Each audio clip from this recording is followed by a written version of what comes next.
अस्सलाम वालेकुम। प्रोग्राम सियासी लोग के साथ में हूं उस्मा खान रूमी। नाज़रीन, 20 अक्टूबर की रात को कौमी असम्बली और सेनेट में 26वीं आइनी तरमीम का जो बिल है वो 2/3 अक्सरियत से मंजूर हो गया। 2 महीने की ये एफर्ट थी, तकरीबन सियासतदान आपस में मुलाकातें करते रहे, मुख्तलिफ तजावीज़ सामने रखी गई, इख्तलाफात भी सामने आते रहे।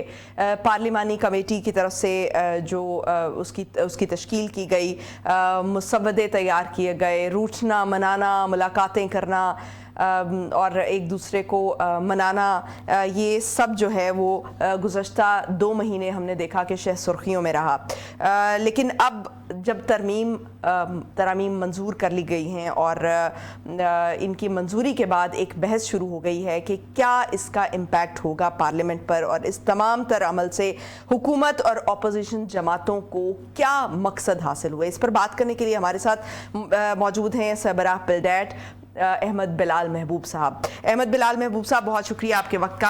अहमद बिलाल महबूब साहब, सबसे पहले तो मैं ये जानना चाहूँगी कि ये जो 26वीं आइनी तरमीम मंजूर कर ली गई है, क्या आप समझते हैं कि ये पार्लियामेंट की बालादस्ती कायम करने की तरफ एक अहम कदम होगा और पहला कदम होगा? बहुत शुक्रिया। देखिए, इसका एक पस मंजर है कि हमारी जो अदालतें हैं उन्होंने भी कहीं कहीं अपने इख्तियारात से और अपने दायरा कार से तजावुज़ किया था। और हम ये देखते हैं, अभी हाल ही में जुल्फ़िकार अली भुट्टो साहब को फांसी देने का जो केस है उसको मॉडिफाई किया गया सुप्रीम कोर्ट की तरफ से ही, और ये कहा गया कि उनको फांसी की जो सजा थी, सजाए मौत, वो दुरुस्त नहीं थी। ये बहुत बड़ा वाक़या है। किसी साबिक वज़ीर आज़म को आप उसको सजा दे दे तो और बात है, लेकिन सजाए मौत दे दें। फिर उसके बाद 2 सिटिंग प्राइम मिनिस्टर्स को इसी सुप्रीम कोर्ट ने चलता किया मुख्तलिफ इल्जामात के ऊपर जो कि क्वेश्चनेबल है। तो इस बैकग्राउंड में जब ये अदालतें सब कुछ कर रही हैं और खास तौर पे लेटेस्ट वाक़या जो 63A आर्टिकल का हुआ, जिसकी इंटरप्रिटेशन बिल्कुल ही आइन से मावरा थी, और उसके नतीजे में सूबाई असम्बली पंजाब के अंदर जो एक वजीर आला था उसको अपनी हुकूमत से हाथ धोना पड़ा और दूसरे वजीर आला इलेक्ट हो गए। तो इस तरह के केसेस के बैकग्राउंड में पार्लियामेंट और पॉलिटिशियंस ये फील कर रहे थे कि अदालतें तो बिल्कुल अपने आइन और कानून में लिखे हुए रास्ते से हटके फैसले कर रही हैं और जो उनकी मर्जी में आ रहा है वो फैसले कर रही हैं। तो उसका एक रद्द-ए-अमल है जिसके नतीजे में वो चाहते थे कि अदालतों के इख्तियारात के ऊपर भी कोई हद लगाई जाए और उनकी सिलेक्शन, उनका परफॉर्मेंस रिव्यू, उसके बारे में कुछ पार्लियामेंट को भी इन पिक्चर लाया जाए। और ये कोई नई बात नहीं, 18वीं तरमीम में ये पहले हो चुका था, लेकिन उस वक्त के चीफ जस्टिस साहब तो चूंकि बहुत मकबूल थे, तो उन्होंने अंडर ड्यूरेस मजबूर किया पार्लियामेंट को कि वो 19वीं आइनी तरमीम मंजूर करें, जिसमें जजों की तरमीम का जो तरीक़ेकार 18वीं में लिखा हुआ था वो तब्दील कर दिया जाए। तो वो भी ये सारा बैकग्राउंड बनाता है। तो अब इन्होंने ये तय किया कि उन्हीं सब चीज़ों को पार्लियामेंट की बालादस्ती से ज़्यादा एक तवाज़ुन कायम किया जाए, ताकि पार्लियामेंट और जुडिशरी के दरमियान एक तवाज़ुन हो इख्तियारात में। अब ये इम्प्लीमेंटेशन के दौरान जिस तरह माजी में जुडिशरी वाज़कात इख्तियारात से एक्सीड करती रही है, हो सकता है अब ये पार्लियामेंट भी एक्सीड करे, लेकिन अगर इनमें मैच्योरिटी होगी तो ये तवाज़ुन से काम लेंगे और चीज़ों को एक हद से ज़्यादा आगे नहीं बढ़ेंगे और अपनी बालादस्ती कायम करने की कोशिश नहीं करेंगे, बल्कि तवाज़ुन कायम करने की कोशिश करेंगे। तो क्या आप समझते हैं कि ये जितनी भी तरमीम लाई गई हैं आइन में 26वीं आइनी तरमीम की सूरत में, ये वो तवाज़ुन कायम रखने में मदद कर सकेंगी या सिर्फ ये फिर मैच्योरिटी पर सवाल चला जाएगा? देखिए, कोई भी कानून जो होता है उसका बड़ा इन्हिसार इस बात पे होता है कि उस पर इम्प्लीमेंटेशन कैसे होती है। वरना तो एक कागज का एक टुकड़ा है, उस पर चीजें लिखी हुई है, अगर आप उसके स्पिरिट के मुताबिक उस पर अमल नहीं करते तो फिर तो वो फजूल हो जाता है। तो इसलिए अब ये इम्प्लीमेंटेशन पर डिपेंड करेगा कि क्या वो एक ब्रूट मेजॉरिटी के साथ चीजों को इम्प्लीमेंट करते हैं और इंसाफ के तकाजे भूल जाते हैं। जैसा पहला इम्तिहान उनका अब ये है कि अब वो चीफ जस्टिस नाम उन्होंने देना है, तो वो किस तरह से करेंगे। बहुत अच्छी बात है कि वो पीटीआई को बनाने के लिए चले गए हैं ताकि वो भी शामिल हो जाए। तो अगर वो इस तरह की मैच्योरिटी साबित करेंगे तो फिर तो ये अब तवाज़ुन ठीक रहेगा। लेकिन अगर उन्होंने इख्तियारात से तजावुज़ किया और फिर अपनी मर्जी करने की कोशिश की तो फिर ये तवाज़ुन नहीं रहेगा, फिर ये इमेच्योरिटी होगी और उससे बहुत खराबियां पैदा। लेकिन अभी आज अली अमीन गंडापुर ने तो कहा है कि अगर सीनियर तरीन जज को चीफ जस्टिस नहीं बनाया गया तो हम एहतजाज करेंगे और वो दायरा कार जो है एहतजाज का पूरे मुल्क में फैलेगा और तब तक जब तक ये हुकूमत नहीं चली जाती तब तक जो है वो हम सड़कों पर रहेंगे। तो क्या आपको लगता है कि ये अगर पीटीआई को मनाने की कोशिशें भी करेंगे तो पीटीआई इस पर राजी हो जाएगी और ये जो तमाम सिचुएशन है ये स्टेबल रहेगी, स्टेबिलिटी की तरफ जाएगी? अली अमीन गंडापुर साहब का जो बयान है उससे ये बात तो वाज़ी हो जाती है कि वो इस पार्लिमानी कमेटी को भी तस्लीम करते हैं और 26वीं आईनी तरमीम को भी तस्लीम करते हैं, क्योंकि उसी कमेटी ने अगर सीनियर तरीन जज साहब को अपॉइंट कर दिया तो वो उसे एक्सेप्ट करेंगे वरना नहीं करेंगे। यानी ये भी एक मैच्योरिटी की दलील है। अब ये तो हक इस पार्लिमानी कमेटी का है, पीटीआई को चाहिए कि वो उस पार्लिमानी कमेटी में आए और कन्विंस करे अपने कोलीग्स को कि मंसूर अली शाह साहब ही बेहतरीन सिलेक्शन है, बेहतरीन इंतखाब है। और वो अगर मान जाए तो बहुत ही अच्छी बात है। मैं ज़ाती तौर पर समझता हूँ कि सीनियर तरीन जज को कर देंगे तो ये बहुत ही अच्छा होगा, क्योंकि अब जज के पास वो इख्तियारात तो नहीं रहे जो 26वीं तरमीम से पहले थे। तब इन हालात में अगर मंसूर अली शाह साहब भी आ जाएंगे तो इनके दिलों में जो उसके बारे में रिजर्वेशंस है तो उनका भी सद्देबाब उन्होंने पहले कर लिया है। सही। तो अहमद बिलाल साहब, ये जो एग्जीक्यूटिव के पास जो सारे इख्तियारात चले गए हैं इससे ये भी खदशा जाहिर किया जा रहा है कि जो भी फिर सियासी पार्टी आएगी वो अपना चीफ जस्टिस खुद बनाएगी। जैसे माजी में भी हमने देखा कि बेनज़ीर भुट्टो जब वज़ीर आज़म बनी तो सजाद अली शाह साहब को जो है वो ये चीफ जस्टिस बनाया गया।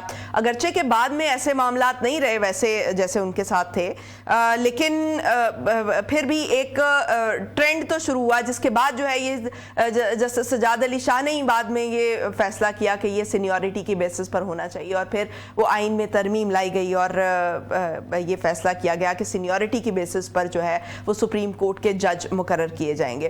तो अब ऐसा क्या है कि मतलब मामलात हमने फिर भी जुडिशल एक्टिविज्म देखा, हमने सियासी जमातों को उसी तरह से सपोर्ट करते भी देखा, अदलिया को कभी एक पार्टी को कभी दूसरी पार्टी को। तो जब सीनियरिटी के बेसिस पर तैनात किए जा रहे थे जजेस तब भी ये मामला ऐसे था, और अगर ये इख्तियारात एग्जीक्यूटिव के पास चले जाएंगे तो भी क्या आप समझते हैं कि ये वैसे ही रहेगा मामला? देखिए, अच्छी बात तो ये है, मैं इन सारी तरमीमों से जरूरी नहीं कि एग्री करता हूं, लेकिन मैं ये कह रहा हूं कि ये क्योंकि पार्लियामेंट ने की है तो बावजूद इसके कि आपको इख्तलाफ है, अब उसको तो लीगल पोजीशन यही है कि वो तरमीमें हैं। लेकिन अच्छी बात यह है कि इस दफा एग्जीक्यूटिव ये डिसीजन नहीं कर रही है। ये एग्जीक्यूटिव उसका पार्ट जरूर है, लेकिन वो कमेटियां और जुडिशल कमीशन ये काम कर रही है, जिसके अंदर जुडिशल कमीशन में तो जजेस भी हैं और एक वकील भी है और एक सिविल सोसाइटी खातून का नुमाइंदा या माइनॉरिटी का नुमाइंदा भी है और एग्जीक्यूटिव की नुमाइंदगी भी है वजीर कानून की तरफ से और अटॉर्नी जनरल की हैसियत से। तो एक इंस्टीट्यूशनल डिसीजन मेकिंग है।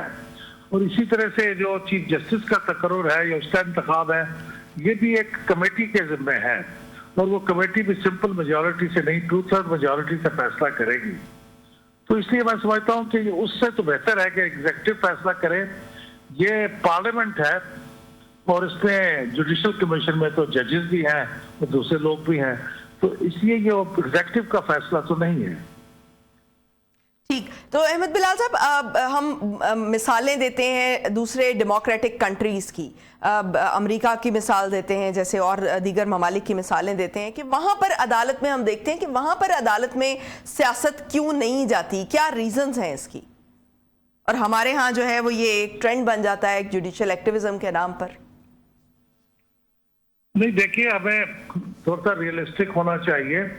अमेरिका की सुप्रीम कोर्ट में तो बहुत सियासत होती है, बेइंतहा सियासत होती है, और वहां तो जजेस ऑलमोस्ट ओपनली अपने आप को कंजर्वेटिव कहते हैं या अपने आप को डेमोक्रेट्स कहते हैं, और वो जब उनको उसका प्रेसिडेंट ही नॉमिनेट करता है, अगरचे उनकी कंफर्मेशन सेनेट की कमेटी से होती है, तो वो तो चूंकि उनकी रिटायरमेंट की एज नहीं है, तो वो ताउमर वो मेंबर रहते हैं सुप्रीम कोर्ट के, तो वो अपने आप का रिटायर होने का फैसला भी उसी वक्त करते हैं जब उनकी पार्टी का प्रेसिडेंट उस वक्त रूल कर रहा हो, ताकि उन्हीं की पार्टी का आदमी दोबारा नॉमिनेट हो सके सुप्रीम कोर्ट के जज के तौर पे।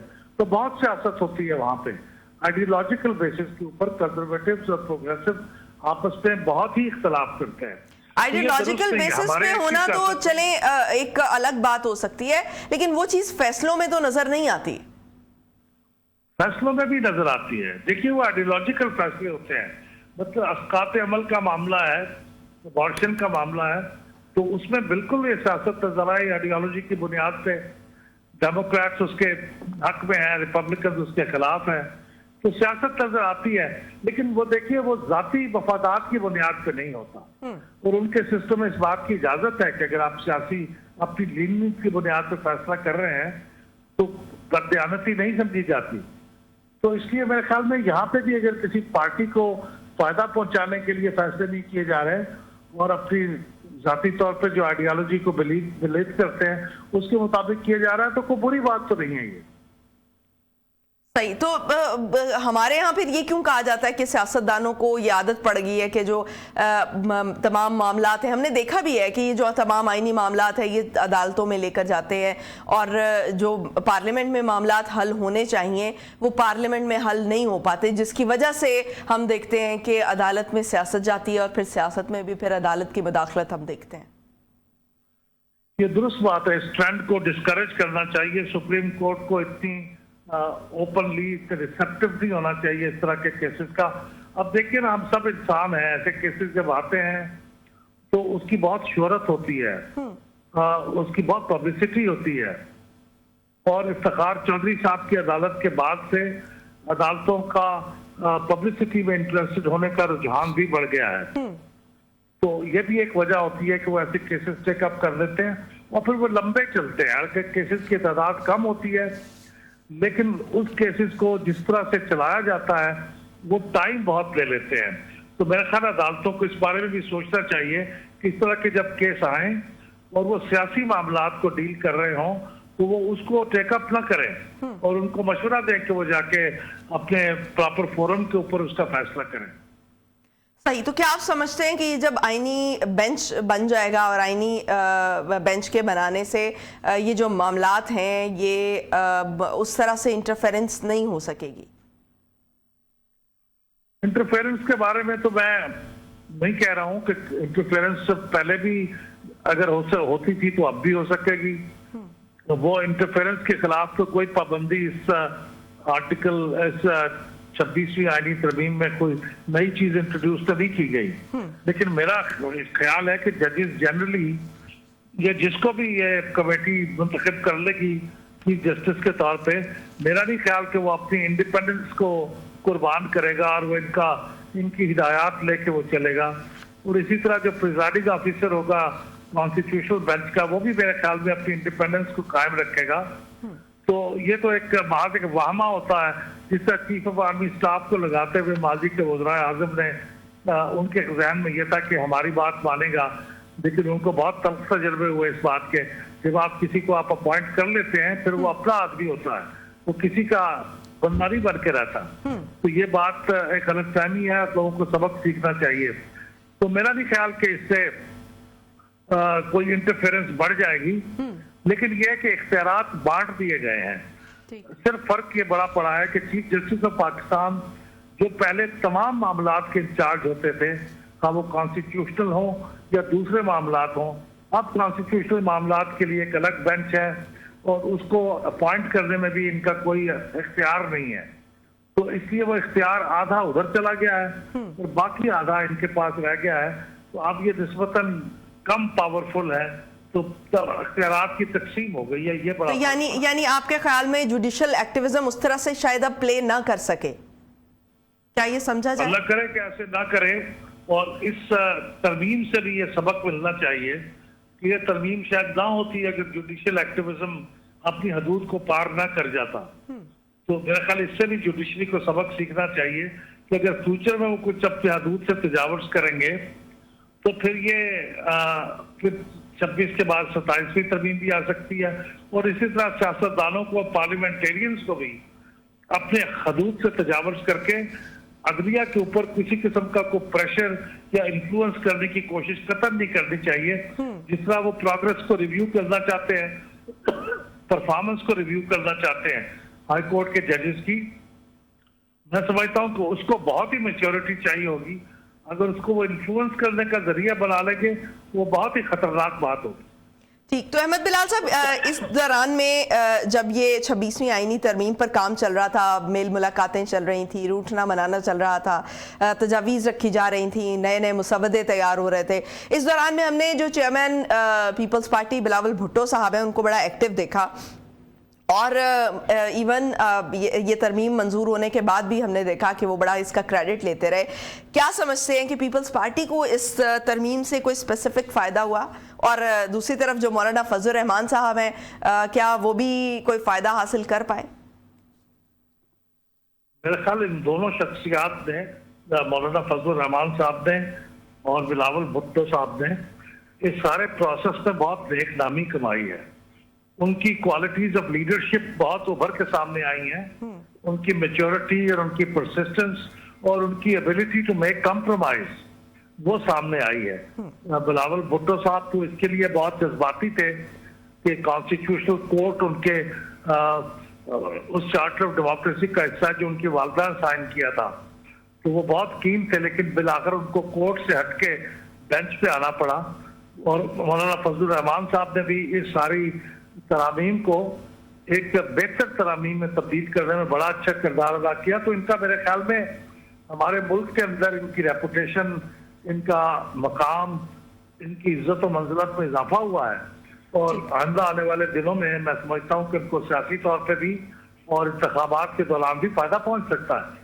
ٹھیک. بہت شکریہ. احمد بلال محبوب صاحب ہمارے ساتھ موجود تھے، اور ان کا یہ کہنا تھا کہ یہ اس تمام عمل سے جو پاکستان پیپلز پارٹی ہے اور JUI ہے اس کو بہت فائدہ ہوا ہے سیاسی طور پر بھی. اور ایک میرے خیال میں ایک جو پازیٹیو بات اس سے سامنے آئی وہ یہ کہ جو جمہوریت ہے وہ ایک سٹیپ کہیں نہ کہیں آگے بڑھی ہے، کیونکہ سیاستدان جو ہے وہ اس تمام معاملے پر مل بیٹھے اور جو اختلافات تھے وہ ختم کر کے ان کو پس پشت ڈال کر ایک پوائنٹ پر، کچھ پوائنٹس پر جو ہے وہ کنسنسس کیا، اور یہ ایک بڑا پازیٹیو کردار تھا اس دوران میں سیاستدانوں کا. بریک پہ جائیں گے ناظرین، بریک سے واپس آئیں گے اور کچھ اور گیسٹ ہمارے ساتھ موجود ہوں گے، ان سے بات کریں گے. Stay tuned.